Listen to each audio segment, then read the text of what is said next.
এই মুহূর্তে ডক্টর মোহাম্মদ ইউনূসের দুর্দিন আমার কাছে মনে হচ্ছে কিছুটা শুরু হতে যাচ্ছে। আওয়ামী লীগ ফিরবে, তাতে কোনো সন্দেহ নাই। আমি দেখতে পাচ্ছি আওয়ামী লীগ ফিরবে। পরিবেশ পরিস্থিতি প্রেক্ষাপট তৈরি হয়ে যাচ্ছে, খুব বেশি সময় লাগবে না, এবং আওয়ামী লীগও ফিরতে খুব বেশি সময় লাগবে না। এই যে গভীর হচ্ছে, অন্ধকার হচ্ছে, হঠাৎ করে দেখবেন আওয়ামী লীগ ঘুরে দাঁড়াতে শুরু করেছে। শেখ হাসিনা খুব শীঘ্রই বাংলাদেশে এসে ক্ষমতা পুনরুদ্ধার করবে। শেখ হাসিনার কপাল খুলে গেল এবং কপাল পড়ে গেল ডক্টর মোহাম্মদ ইউনূস স্যারের। শেখ হাসিনা দেশে আসতেছে অতি দ্রুত এবং তিনি পুনরায় ক্ষমতা মনে করেন তার যে প্রধানমন্ত্রীর যে চেয়ারটা আছে তিনি অতি দ্রুত সেটা হাতিয়ে নেবেন। পুলিশের পক্ষ থেকে আজকে একটা বিশেষ নির্দেশনা দেওয়া হয়েছে। এখন এই নির্দেশনাটা সবচেয়ে প্রথম যে সুবিধাগুলো সেগুলো পেতে যাচ্ছে বাংলাদেশ আওয়ামী লীগের বিভিন্ন নেতাকর্মী, এবং কি খোদ দেশে ফিরেও সেটা পাবে সাবেক প্রধানমন্ত্রী শেখ হাসিনা। ইউনূস আগুন নিয়ে খেলছে, আর হাসিনার এই হুঙ্কারে বেশ চাপে পড়ছে মোহাম্মদ ইউনূস। সম্মানিত দর্শক মণ্ডলী, অবশেষে দেশের মাটিতে পা রাখতে যাচ্ছেন সাবেক প্রধানমন্ত্রী শেখ হাসিনা, এবং তাকে দেশে ফেরানোর সব রকম কৌশল ও ছক এসে ফেলেছে ভারতের মোদী সরকার।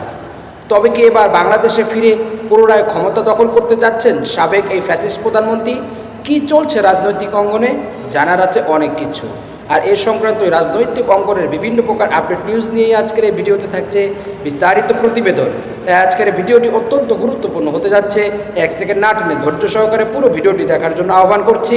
আর একটি ছোট্ট রিকোয়েস্ট করছি, তাহলে যদি আপনি আমাদের এই চ্যানেল নতুন দর্শক হয়ে থাকেন, অবশ্যই আমাদের এই চ্যানেলটি সাবস্ক্রাইব করে একটি লাইক দিয়ে পাশে থাকা বেল বাটনটি অন করে দেবেন।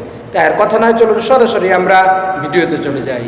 হাসিনার এই বার্তার আড়ালে কি রয়েছে সেনা প্রধানের হাতে ব্লুপ্রিন্ট? সত্যিই দেশে ফেরার ছক কষে ফেলেছেন তিনি। ভারতের খেলা শুরু হয়ে গেছে, যে কোনো মুহূর্তে বড় কোনো পদক্ষেপ করতেই পারে ভারত। আওয়ামী লীগের ফেরার বার্তা শুনে সার্জিস হাসনাতরা লেজ গুটিয়ে পালিয়ে যাচ্ছে, এবং তাদের ভিতরে এক ধরনের ভয়, ভীতি, আতঙ্ক সবকিছু কাজ করছে।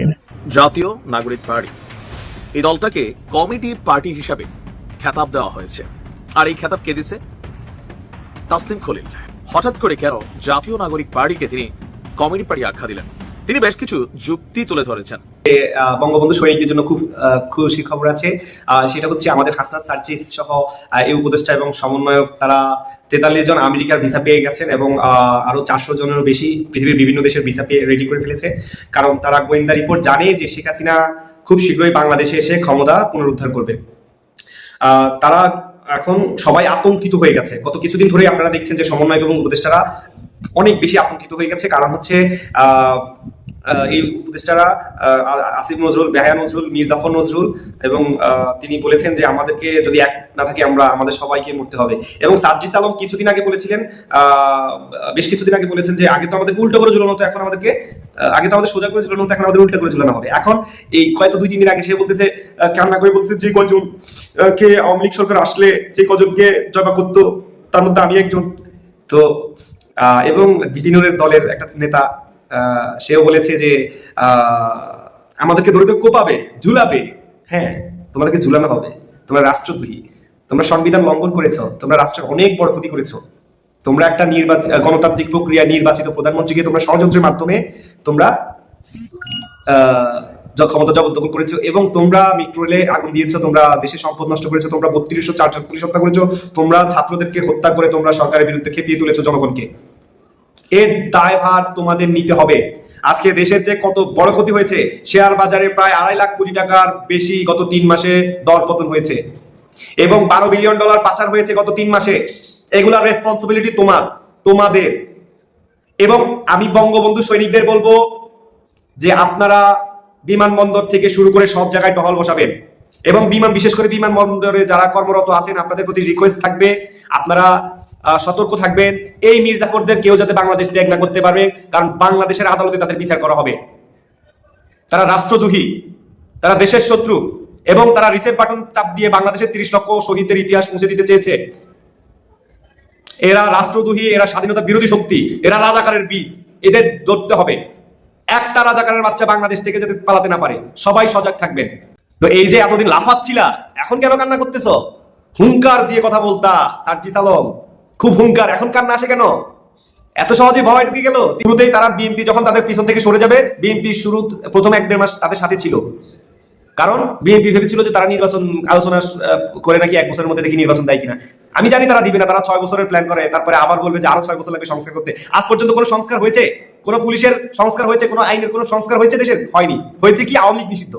সংস্কার হবে না, তখন বিএনপি যখন এই সমন্বয়কদের পিছন থেকে চলে যাবে, তখন তারা বিএনপির কিছু গুজবকারী কিছু লোক আছে, যেমন পিনাকি, সাংবাদিক ইলিয়াস সহ আরো অনেকেই আছে, তারা যখন এদের বিরুদ্ধে কথা বলা শুরু করে দিবে, জনগণ তাদের বিরুদ্ধে খেপে যাবে এবং রাষ্ট্র বিশৃঙ্খলা তৈরি হবে, কারণ এরা রাষ্ট্র পরিচালনা করতে পারবে না, সেজন্য জনগণ তাদের বিরুদ্ধে চলে যাবে। আজকে সেনাবাহিনী আওয়ামী লীগের পক্ষে, প্রেসিডেন্ট আওয়ামী লীগের পক্ষে, পুলিশ প্রশাসন থেকে শুরু জনগণ সবাই আওয়ামী লীগের পক্ষে। তার কারণ তারা সবাই দেশপ্রেমিক, তারা জানে যে একমাত্র শেখ হাসিনাই বাংলাদেশের রাষ্ট্র পরিচালনায় সবচেয়ে দক্ষ। তারা শেখ হাসিনাকে দেখতে চায়, কারণ শেখ হাসিনা ছাড়া এই বিশৃঙ্খল অবস্থা কেউ ভালো করতে পারবে না। আজকে জায়গায় জায়গায় মিছিল মিটিং, আজকে চুরি চিন্তায় বাংলাদেশের মানুষ এখন সন্ধ্যার সময় অনেক জায়গাতে বের হতে পারে না। অনেক এরিয়া আছে যেখানে সন্ধ্যার সময় গেলে আপনাকে চুরি চিন্তাই করবে। কারণ আমি চোরদেরকে দোষ দিতে পারি না, কারণ হাজার হাজার ইন্ডাস্ট্রি বন্ধ হয়ে গেছে, লক্ষ লক্ষ শ্রমিক বেকার হয়ে গেছে, তাদের সন্তানরা যখন খেতে পায়। সম্মানিত দর্শক মণ্ডলী, দীর্ঘ 16 বছর পর, অপেক্ষার পর, দীর্ঘ প্রতীক্ষার পর বিএনপি যেন এবার ক্ষমতা গ্রহণের জন্য, নির্বাচনের জন্য উঠে পড়ে লেগেছে, পাগলপাড়া হয়ে গিয়েছে। দফায় দফায় তারা প্রধান উপদেষ্টার সাথে বৈঠক করছে, তারা নির্বাচনের রোড ম্যাপ চাচ্ছে। মূলত তারা ক্ষমতায় নয়, মূলত তারা দুর্নীতির স্বর্গরাজ্য বানানোর জন্যই পায়তারা হয়ে গিয়েছে, অধৈর্য হয়ে গিয়েছে, তারা পাগলপাড়া হয়ে গিয়েছে। যে 16 বছরের তারা যে অত্যাচার ও নির্যাতনের শিকার হয়েছে এবং না খেয়ে তারা যে পেটে ক্ষুধা ধারণ করছে, সেই ক্ষুধা এবার নিবারণের সময় এসেছে। দেশের মানুষকে ধ্বংসের দ্বারপ্রান্তে ঠেলে দিয়ে এক ফ্যাসিস্ট সরকার তো পলায়ন করেছে, এখন পুনরায় বিএনপি তাদের ফ্যাসিস্ট রূপ দেখানোর জন্য প্রস্তুতি নিচ্ছে। অপরদিকে আওয়ামী লীগের দোসররা বরাবরের মতোই, বারবারের মতোই একই কথা গণমাধ্যমে প্রচার করে যাচ্ছে যে সাবেক প্রধানমন্ত্রী দেশে ফিরছেন, সাবেক প্রধানমন্ত্রী সে দেশে ফিরছেন। তাকে দেশে ফেরানোর জন্য সর্বাত্মক চেষ্টা এবং সর্বপ্রকার কৌশল ও সর্বপ্রকার ছক ইতিমধ্যে ভারতের মোদী সরকার এঁকে ফেলেছে।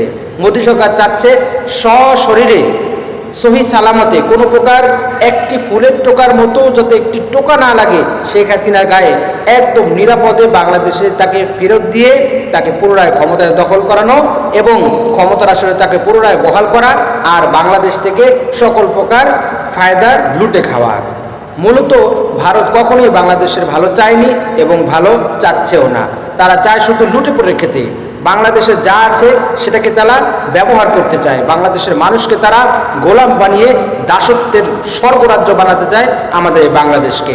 কিন্তু ভারত সরকার ভুলে গিয়েছে যে ছাত্র জনতার গণ অভ্যুত্থানের মধ্য দিয়ে যে বাংলাদেশের বিজয় অর্জন হয়েছে, স্বাধীনতা অর্জন হয়েছে, এতটা সহজ হবে না যে তারা চাইলেই আবার পুনরায় ক্ষমতা দখল করে নেবে।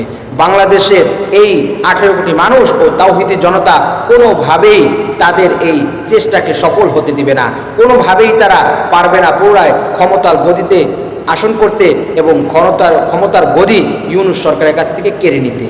কেননা তারা ভুলে গিয়েছে তারা যে অন্যায়, অবিচার ও দুর্নীতি করেছিল, এর ক্ষতিপূরণ একমাত্র শাস্তি ছাড়া ভিন্ন কিছু নয়। সম্মানিত দর্শক মণ্ডলী, আজকের এই ভিডিও সম্পর্কে আপনার কি মতামত? অবশ্যই আপনার সে মূল্যবান মতটি আমাদের কমেন্টস বক্সে জানাবেন। আর আজকের এই ভিডিওটি যদি আপনার ভালো লেগে থাকে অবশ্যই ভিডিওটি একটি লাইক দিয়ে শেয়ার করে দিবেন। আজ এ পর্যন্তই। সকলেই ভালো থাকবেন, সুস্থ থাকবেন, নিরাপদ থাকবেন, এই আশা ব্যক্ত করে আজকের ভিডিও এখানেই শেষ করছি। আমিন। ওয়া আখিরু দাওয়ানা আলহামদুলিল্লাহি রাব্বিল আলামিন। ওয়াসসালামু আলাইকুম ওয়া রাহমাতুল্লাহি ওয়া বারাকাতুহু।